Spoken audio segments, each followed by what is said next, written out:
Baseball legend exposed. Ricardo Bernard and wife accused in chilling church abuse cover-up. April 25, 2025. Westchester County, New York, exactly by 9:13 a.m. She walked into court, small, silent, scared. The room was ice cold. Cameras clicked, reporters stared, her eyes found them. Ricardo and Jenny Bernard, her heroes, her pastors. She whispered to herself, they knew. They let it happen. She had waited 7 years to speak. 7 years of silence, pain, shame. She remembered the Florida summer, the promise of safety, the lies. What could have happened behind those church walls? She wasn't the first. She wouldn't be the last. How could leaders of faith allow this? Why did no one believe her? And who else knew? This is not fiction. This really happened.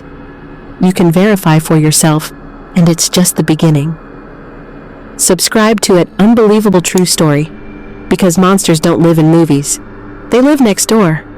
And the next story might be about someone just like you. On the 25th of April, 2025, Westchester County, New York, at exactly 9:13 a.m. The sun rose like any other morning. Birds chirped outside the courthouse. The street was quiet, but inside, everything was different. The courtroom buzzed, reporters whispered, cameras clicked. Ricardo Bernard, the baseball hero, sat beside his wife, Jenny. They looked forward. They said nothing. Jenny Bernard wore a pale blue suit. Her hands were folded tight. She did not smile.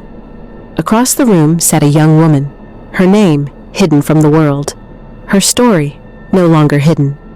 She looked at them with shaking hands. She had waited 7 years for this, to speak, to be heard, to finally tell the truth.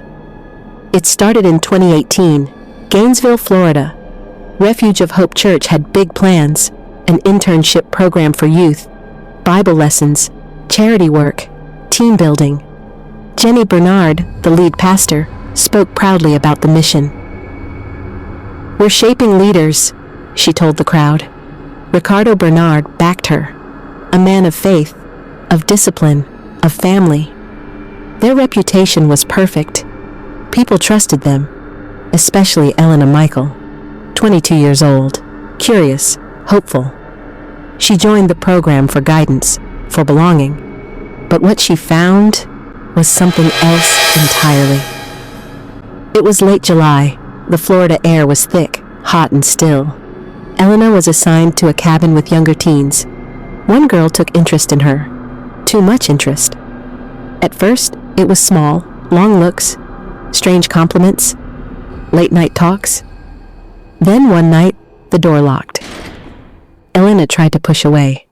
The girl smiled. What happened next left Elena broken, frozen, ashamed. She didn't know how to say the words. When she told a group leader, they said, "Don't gossip.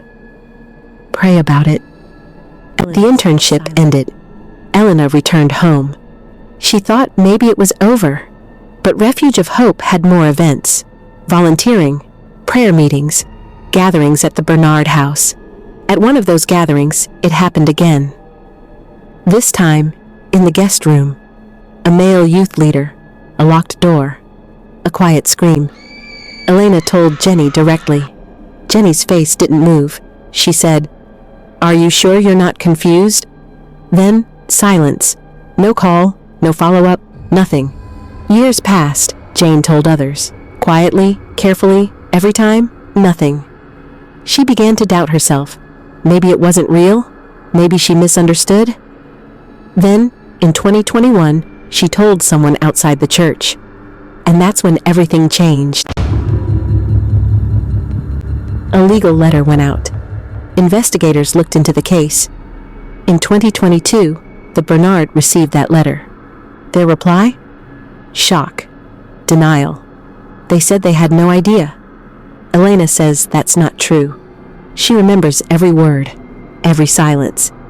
And now, The courtroom would hear it all. This is a real story. Every fact you hear is public. You can check it yourself. If real-life mysteries leave you breathless, hit the subscribe button. More truths are coming. The lawsuit said more than just abuse. It claimed the Bernards tried to hide the truth, that they told staff not to speak, that records were deleted, that Elena was pushed away. "We had to protect the church," one insider reportedly said. Elena wasn't the only one. 2 other names appeared, anonymous, similar stories. The court asked, why didn't anyone stop it? The answer? No one knows, or no one wants to say.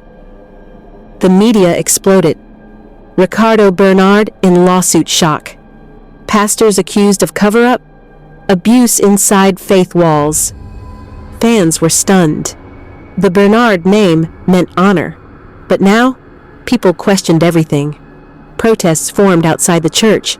Some defended the Bernards, others demanded answers. Elena took the stand. She wore a simple black dress. Her voice was quiet. Her hands trembled. She told them everything. The hot night in Florida, the quiet room in New York, the ignored cries, the silence, the fear. Tears fell. Gasps echoed. The Bernards did not look up. Shut. Some believed the Riveras truly didn't know, that they were shielded by others. Others believed they knew and chose to protect their church. Some wonder, were there more victims? Were other churches involved? What would you do